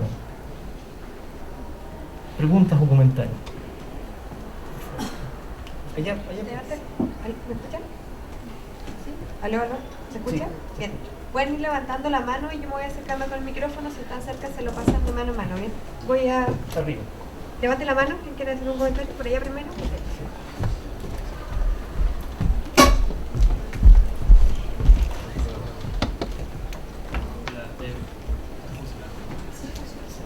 ¿Aló? Sí, se escucha. Hola. ¿Se escucha? Okay. Me pareció, Valesca, bastante interesante tu comentario que hiciste con relevancia a los problemas sistemáticos que enfrentan las mujeres en Chile. Y comentaste algunas cosas bastante al paso sobre, por ejemplo, los desafíos en el colegio, estructurales en organizaciones, tanto corporativas como políticas. Y mencionaste algunas formas de que el Sename está trabajando para poder mejorar eso. ¿Cómo podemos? Yo siento que lo que tú propones aún es un progreso, siento que viene muy desde arriba, viene muy desde las instituciones hacia abajo, por alguna forma la legislación forzando a la sociedad a cambiar. ¿Hay alguna forma, y también aquí Hilary podría intervenir, que podamos incentivar los cambios desde abajo, los cambios desde la cuna, que incentivar a que las mujeres entren a esos lugares donde no hay, por su cuenta, o sea, que por ejemplo en las carreras tecnológicas, en las carreras de ingeniería, tengamos más mujeres, que se incentive dentro de las corporaciones la incorporación de las mujeres orgánicamente. Podemos impulsar un cambio que sea más duradero y orgánico y no uno impulsado tanto por la legislación. Bueno, en CERNAM se dice que tenemos que trabajar con todos, todas y en todos los espacios, ¿ya? Claro, tal vez me fui al tema más normativo, pero el legislativo, que también se está trabajando fuertemente allí, pero también estamos con una política pública orientada a aquello. Te voy a dar un ejemplo. Corfo, por ejemplo, tiene un programa que le transfiere recursos a las universidades, en este caso, por ejemplo, a la Universidad de Santa María, para poder capturar sus alumnos y alumnas para su universidad. Y como la Universidad de Santa María tiene una vocación ingenieril y también tiene una historia de masculina, ¿ya? Este programa de Corfo lo que hace es que la universidad vaya a los liceos y a las escuelas capturando, por decirlo así, alumnas que tengan esta vocación por ser ingeniera o por las matemáticas, por las ciencias, qué sé yo. Y se está haciendo un trabajo a largo plazo allí. O sea, tal vez, claro, esto no sale en la tele, ¿ya? Yo te lo cuento porque como soy la directora del CERNAM y soy parte de ese proceso, ¿ya? Y no solamente eso, sino que también las acompañan a las mujeres dentro de sus años de estudio dentro de la universidad. Usted me van a decir que está todo dado a lo mejor para que sí, así sea, está todo estructurado, dado para que ocurra, pero culturalmente no. Entonces por esa razón se hace el acompañamiento, pero además este programa te va a acompañar en el proceso de cuando tú te instales en el mundo del trabajo, porque también se entiende que una ingeniera cuando llegue, no sé, a la mina, también no es fácil poder instalarse. En paralelo con el Ministerio de Minería, nosotros también estamos trabajando para certificarse la norma 3262, que implica que más mujeres ingresen también a esos espacios y ellos se preparen en infraestructura y también respecto a la política de recursos humanos y de capturar y acompañar también a mujeres en ese proceso. Y estamos trabajando también con la agrupación de mujeres ingenieras que están trabajando en la minería para que también a través de acá, de la Universidad Católica, también se haga este acompañamiento. Entonces, trabajamos en todas las líneas. Trabajamos la línea desde lo legal, que el Ejecutivo envía leyes para perfeccionar esta legislación. ¿Por qué? Porque cuando tú tienes una ley, ¿ya?, que a ti te da un marco jurídico y yo puedo hacer una política pública a partir de eso, tú logras avanzar aún más. Nosotros, y voy a contar el caso que quede grabado, hace un par de años, cuando recién asumimos esta administración, hubo un femicidio de una lesbiana hacia su pareja, ¿ya? Nosotros, fuimos al tiro a actuar, pero no pudimos actuar, no pudimos solo representar a la familia de la víctima, porque sabéis tú que a nosotros se nos impide. O sea, no tengo la libertad jurídica para ir y representarla porque la mató una mujer, no un hombre, ¿entiendes? Entonces, pero ahora con este Ministerio de la Mujer y Equidad de Género, a partir de junio, nosotros sí vamos a poder representar, porque se nos abre esa ventana, porque ahora nosotros vamos a trabajar no solamente la violencia intrafamiliar, sino violencia contra las mujeres, en todos los espacios, en donde esté. O sea, el CERNAM ahora no va a estar restringido a esta ley de violencia intrafamiliar. Ley que también vamos a trabajar para ampliar por la violencia en la calle, cubrir también la violencia en el pololeo, que tampoco no está. Entonces, nuestras instituciones responden a eso, a los marcos que nos dejan hasta donde, porque la lógica te dice que tienes que representar y actuar. Pero por eso hay que hacer ambas cosas. ¿Ya?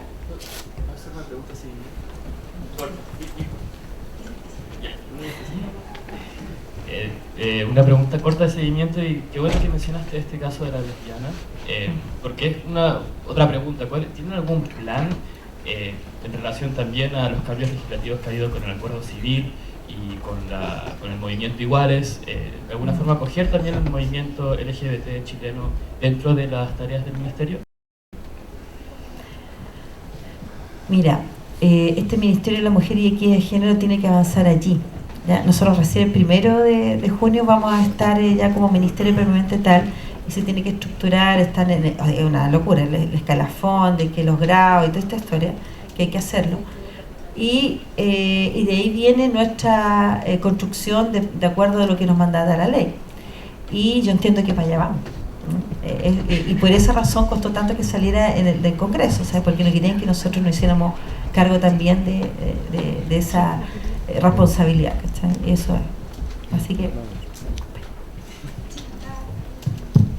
Hola. Mi pregunta es bien simple. ¿Existe alguna política pública de prevención contra la violencia a la mujer? Y te la pongo más compleja. Ahora con los trans, las lesbianas, los gays, ¿tiene una política pública que prevenga la violencia contra toda esa diversidad sexual finalmente? Se trata siempre de tratamiento, o sea, hay tratamientos en casa de recogida, hay psicólogos cuando la mujer le pegaron, cuando la maltrataron. ¿Me explico? Sí. Mira, el Servicio Nacional de la Mujer en sus 25 años de historia, durante 4 años no tuvo ningún trabajo respecto a la formación, información y trabajo con participación de base, ni tampoco en prevención de violencia. La prevención de violencia no estuvo dentro de eso. ¿Sí? Nosotros hoy contamos con una unidad de prevención de violencia, en donde contamos, nos llegó refuerzo, nos llegó una dupla, una abogada y una profesional especialista en la temática. Contamos con programas de prevención de violencia en los territorios, con convenio con los municipios, no con todos, porque estamos recién avanzando en esa política pública, en donde se trabaja la prevención de la violencia, por un lado capacitando a dirigentes y dirigentas, hombres y mujeres, de base, dirigentes sociales, como monitores de prevención de violencia de género. Y estos están articulados con nosotros, con los 11 centros de la mujer que están en el territorio, porque se articulan con la red, ¿ya? Y el objetivo es precisamente poder entrar a la base social y iniciar un proceso también de alianza estratégica en esto, ¿ya? Por ese lado. Y en el ámbito de participación, estamos trabajando con mujeres a nivel provincial, con mesas de mujer y equidad de género, en donde se trabaja escuchándolas a ellas desde cuáles son las brechas, las barreras de inequidad que viven en sus territorios en particular, con su especificidad. Se levantan estos diagnósticos, que son autodiagnósticos, y se hacen demandas, operaciones al gabinete regional, que lo lidera el intendente y donde yo soy secretaria ejecutiva, que es la Mesa de Mujeres y Equidad de Género a nivel regional, para poder articular también la respuesta concreta. Eso es lo más. Y además tenemos formación de mujeres en el tema de participación, que son talleres que duran 4 días, 4 sesiones en realidad, y se certifican como mujeres también lideresas.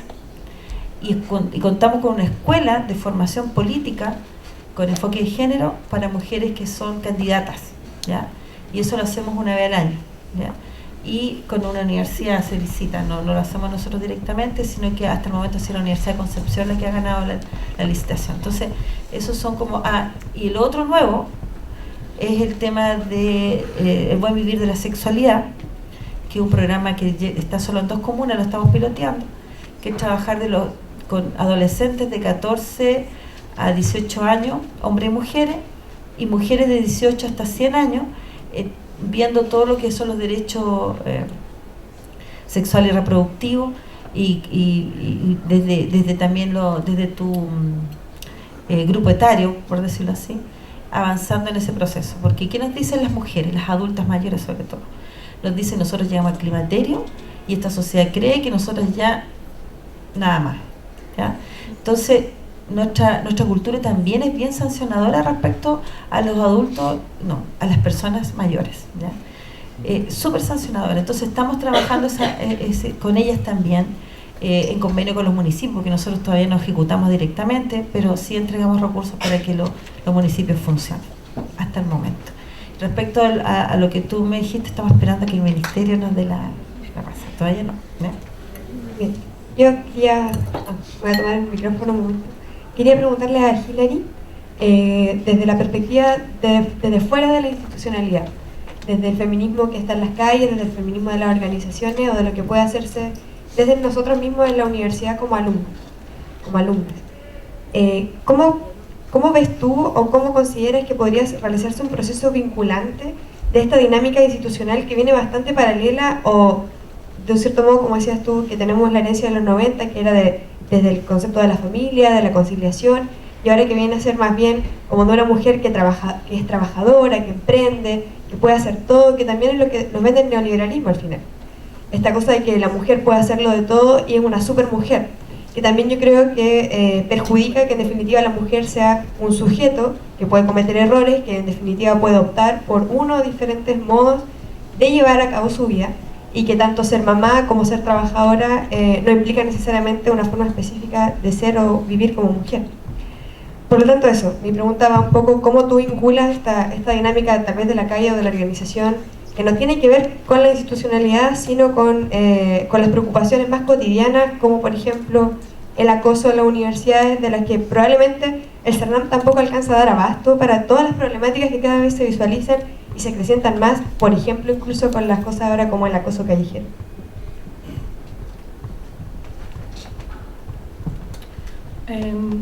Sí, agradezco la pregunta, porque en realidad tal vez como por un poco también esto, el enfoque del debate, que más políticas públicas, de repente terminamos hablando mucho más que el Estado, y tal vez no tanto así como de otros espacios, ¿no? Otras formas de ser política, porque también se puede ser política por fuera del Estado, ¿no? Entonces yo creo que en ese sentido es bien importante destacar eso, lo que tú estás señalando, que efectivamente yo creo que espacios como la universidad, pero también la calle o dentro de la misma casa, son espacios súper importantes para generar cambios.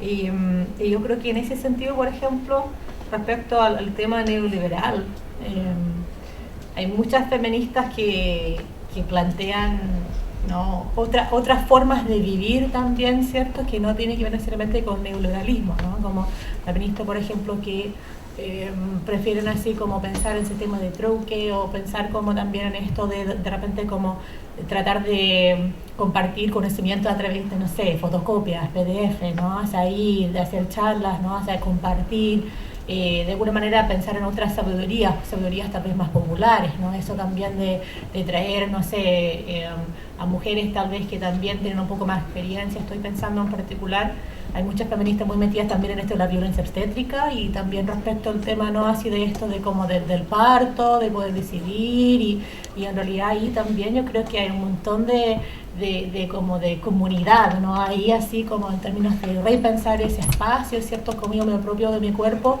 que claro, por un lado yo creo que decisión así como de ser o no ser madre no es solamente, digamos, esto desde el aborto, sino que ahí hay un montón de otras cosas.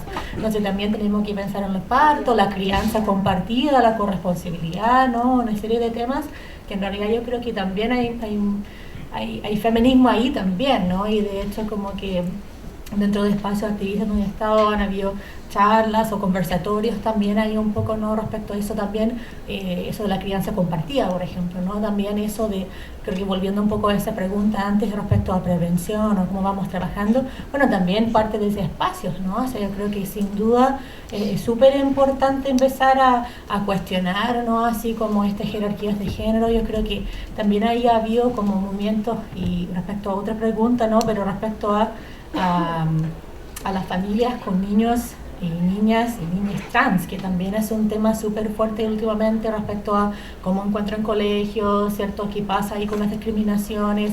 Y también hay feministas que están también así dentro de ese círculo, ¿no? de pensar en otra forma de criar. Entonces yo creo que ahí hay un montón de temáticas o como otras formas de pensar política que corre un poco como, claro, por fuera. Y hay feministas también que, o sea, francamente, para ser como más, tal vez como honesta respecto a esto, hay feministas que no están ni ahí con el Estado, ¿no? O sea, como que en realidad no van a participar en este tipo de foros, como que ni siquiera les importa pensar en Cernam, porque todos sus objetivos y todas sus estrategias corren por fuera. Y hay mujeres, por ejemplo, pienso en como mujeres como Línea Aborto, por ejemplo, Línea Aborto Libre, que está en Santiago, y ellas, claro, están ahí pensando en esa política desde el amor entre mujeres, ¿cierto? Desde una comunidad más bien lésbica, de pensar esto, de proponer esto, de que, claro, además esto de la ley en realidad tampoco tiene mucha importancia, porque quieren poder hacer aborto en pastilla en la casa, ¿cierto? Rodeada por la amiga o ¿no? Quien sea. Entonces, en ese sentido también yo creo que, claro, hasta cierto punto tal vez no entré mucho en como ese otro ámbito feminista, pero sin duda también existe, y es súper importante como a visibilizar y saber que también tiene una importancia.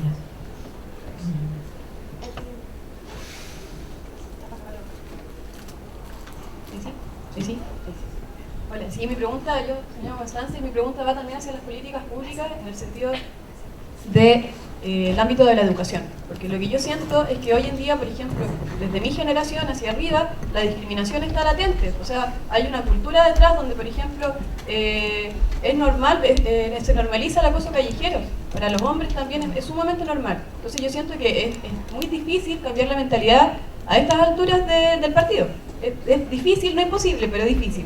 Por lo que yo apelo quizás a una educación más desde las bases a los niños, porque los niños finalmente son el cambio que podemos ver en el futuro, y que es mucho más efectiva de lo que vamos a poder lograr hoy en día con la gente que nos encontramos en la calle y que te dice algo. Entonces mi pregunta va hacia ese sentido, o sea, ¿cuáles son las políticas o las ideas que hay detrás de educar desde la infancia misma a los niños de distintos ámbitos, o sea, en los distintos géneros, en la transexualidad, en toda la educación en cuanto a la sexualidad que hoy en día no se habla? Sí, mira, la reforma educacional contemplada dice de equidad de género desde la cuna. Y quien está trabajando esa línea es Junji, a través de la Subsecretaría de Educación Popular, exacto.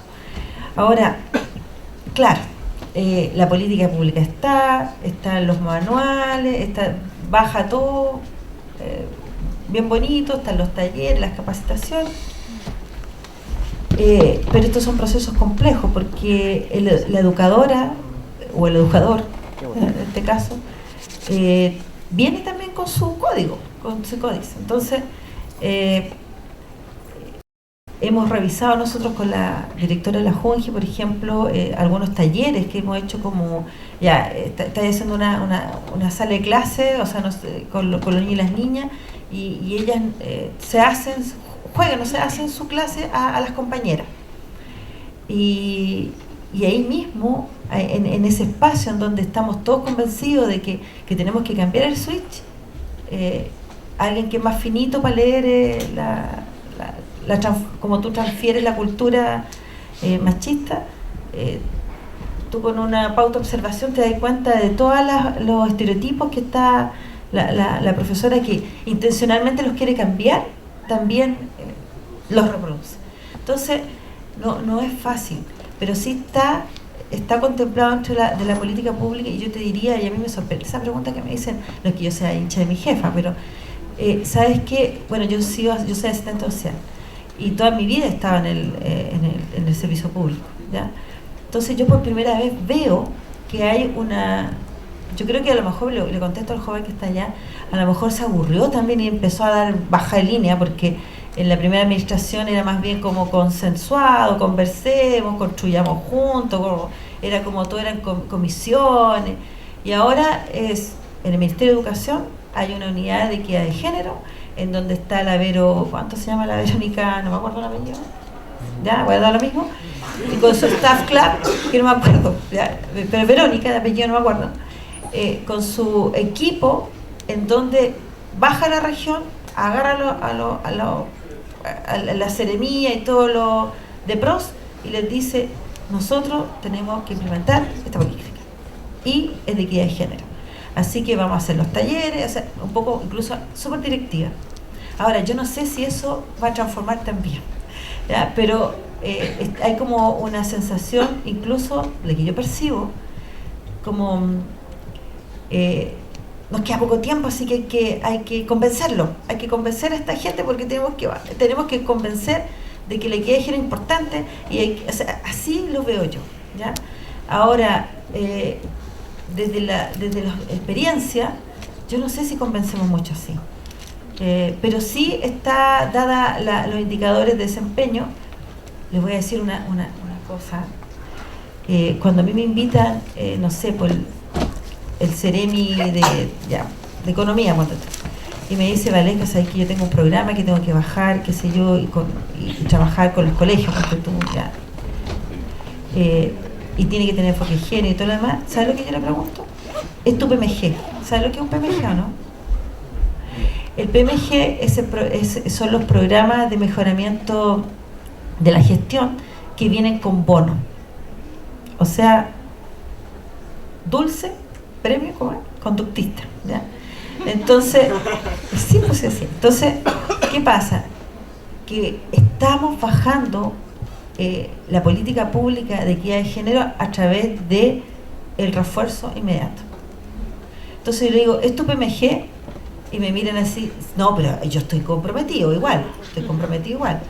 Ya, pero hagámoslo. Entonces, yo por primera vez veo que todo el mundo corre y quiere realmente avanzar, instalar en sus programas, políticas concretas, en la equidad de género. ¿Y sabes lo que nos ocurre? Chuta, estoy hablando.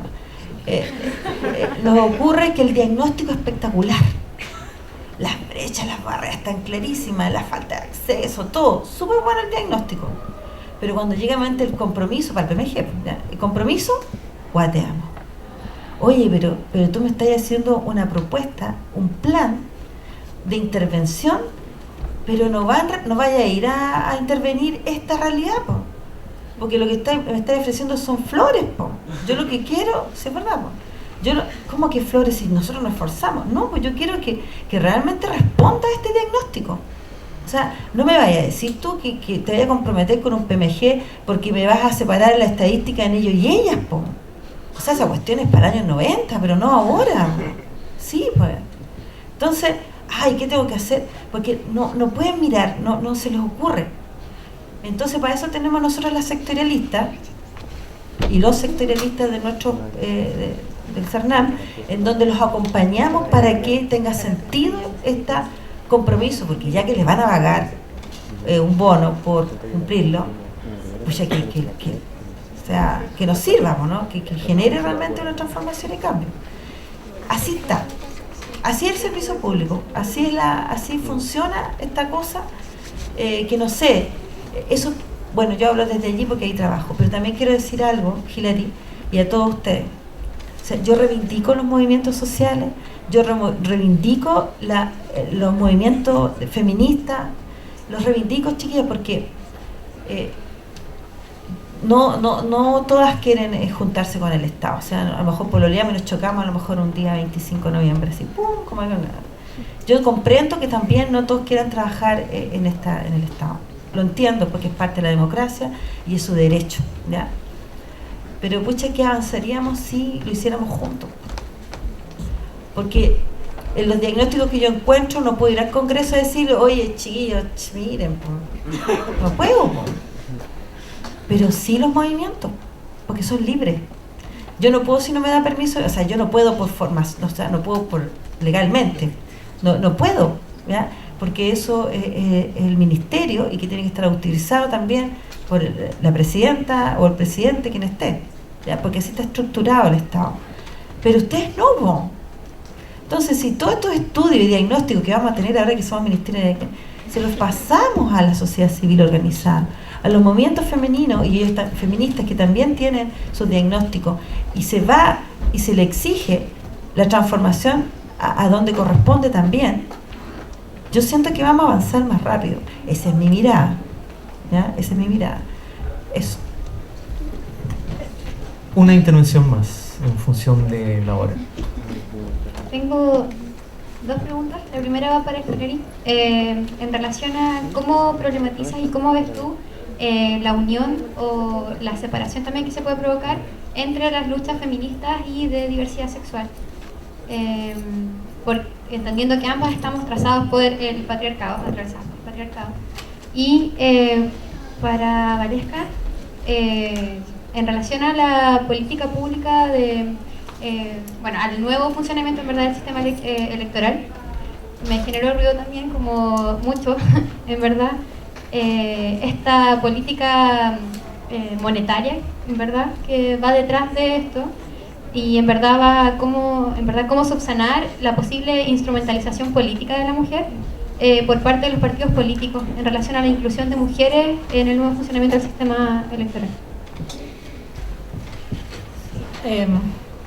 Mira, la pregunta sobre la relación entre movimiento feminista y movimiento más LGBTQ, diversidad sexual, disidencia sexual, en realidad es una pregunta súper compleja, pero voy a tratar de abarcar solamente un par de puntos porque no quiero exceder los tiempos.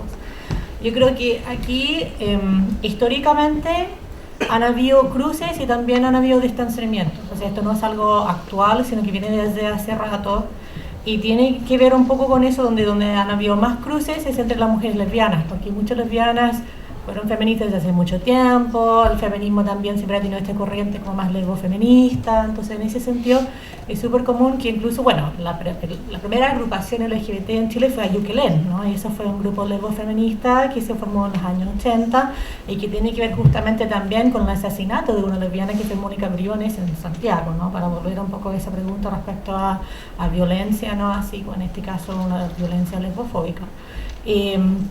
Entonces, yo creo que ahí han habido más cruces o más acercamientos. Pero, por otro lado, el tema, digamos, con grupos como más de hombres gay o homosexuales, de repente han habido relaciones ahí muy tensas. Hay varias razones por esa relación. Yo creo que una tiene que ver con ciertos liderazgos que de repente quieren como resaltar esta figura del hombre como macho, este hombre como gay, pero igual también como siguiendo los típicos patrones, digamos, de la masculinidad hegemónica, ¿no? Entonces, en ese sentido, por ejemplo, han habido mucho roce entre figuras como Rolando Jiménez de Móvil y ciertas feministas, y como conflictos abiertos, hasta acusaciones de violencia, ¿no? O sea, donde también, por ejemplo, hubo un periodo donde Móvil, por ejemplo, también decía cosas como bien transfóbicas, como que quería como presentar esta imagen, ¿no? Como del gay higienizado, como se llama en la literatura, ¿no? Que es como el gay, el macho, ¿no? Yo creo que en ese sentido han habido también ciertas críticas, tal vez más recientes, también respecto a ciertas versiones de esas presentaciones, como donde ahora también de repente esto como de pensar en un tipo de activismo LGBT que también se ha visto en toda América Latina, pero este de como de pinkwashing, o este de economía gay, que es como un tipo de política medio light, que como que en los fondos como que lo que queremos es siempre canalizar todo por la familia, pensar en esto como de lo que se llama un modelo como homonormativo al final, ¿no? Heteronormativo es homonormativo, o sea, en el fondo lo que estamos buscando es como asemejarnos lo más posible, ¿cierto?, a esa típica familia para alcanzar nuestros derechos y ahí dejar fuera, digamos, las corrientes más radicales, ¿cierto?, y en muchos casos como también a corrientes que tienen más que ver con la gente que como que no quiere o no puede entrar ahí, ¿no? Así como ciertas corporalidades que son más trans o personas que no quieren identificarse con ningún género, que también es perfectamente posible.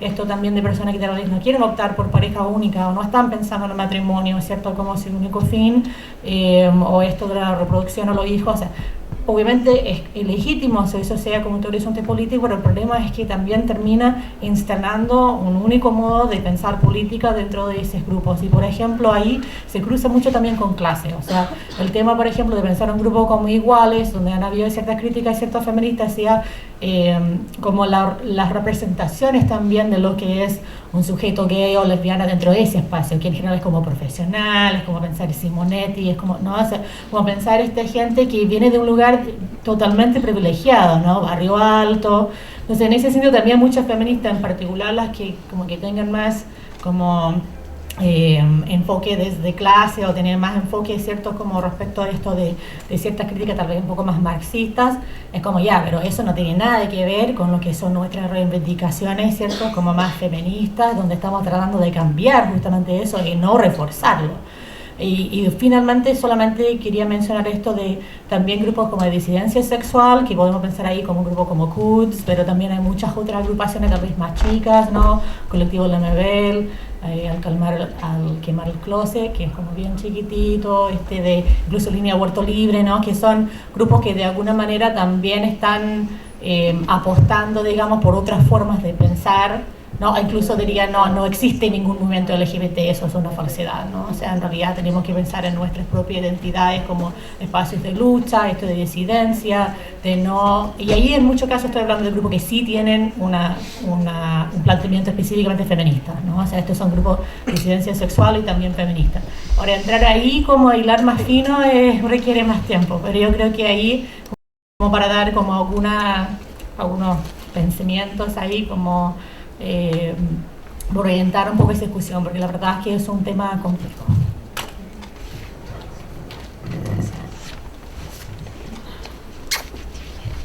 Claro que hace ruido, pero mira, ¿por qué se instaló esa posibilidad? No es posibilidad, esa realidad. Es porque se hizo un análisis a nivel latinoamericano, ¿ya? Y a nivel latinoamericano ocurrieron varias situaciones, o sea, teníamos cuotas de género, pero lo que ocurría en concreto es que los partidos políticos lo que hacían era ponían a las mujeres cercanas, no las políticas, no las que tenían posibilidades para validar su lista, ¿ya? Entonces ponían el 40% de nombres femeninos que no tenían ni una posibilidad de ser electas porque no eran mujeres políticas, o sea, no eran mujeres que estaban en ese mundo ni tampoco eran conocidas en ese espacio y eran a lo mejor, no sé, prestar el nombre, ¿ya? Para que validar la lista de candidatos. Y eso ocurrió en muchos espacios. Entonces, pareciera que donde más resultados dio para que efectivamente pusieran en la lista la mujer que sí tiene posibilidades de ser electa, no solamente para validar la lista, como decía alguien, tú misma dijiste que lo instrumentalizara, fue en aquellos países en donde se ponía que había como un refuerzo positivo con estas lucas que recibirían los partidos políticos por apoyar a la mujer. Y el sentido de eso es precisamente para que esas lucas sirvan para formar mujeres en política. O sea, ese es el sentido, ¿ya? El sentido que dice la ley, ¿ya? Eso. Bien, un aplauso para nuestra... Bien, agradecemos a nuestras panelistas, agradecemos la presencia de ustedes y entonces damos por concluida esta interesante conversación. Muchas gracias.